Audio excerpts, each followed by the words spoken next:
Ang tao kahit walang pinag-aralan, pero marunong makisama at rumespeto, ay daig pa ang edukado at matalino.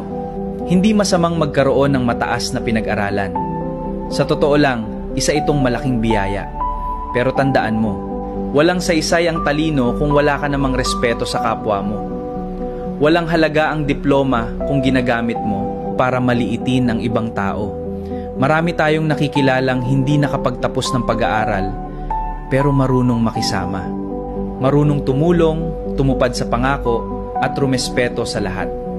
At mayroon ding mataas ang pinag-aralan, pero mapagmataas, mapanghusga, at akala mo mas mataas na siya kaysa sa iba. Palagi mong tandaan, ang edukasyon ay natututunan sa paaralan, pero ang mabuting ugali ay nagsisimula sa tahanan at makikita sa araw-araw mong pakikitungo sa kapwa. Mas gusto ng mga tao ang makasama ang isang taong mabait at marunong rumespeto kaysa sa isang taong matalino pero masama ang ugali.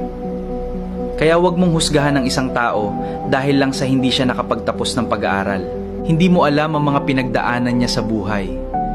Baka wala lang siyang pagkakataong makapag-aral, pero marangal naman siyang namumuhay.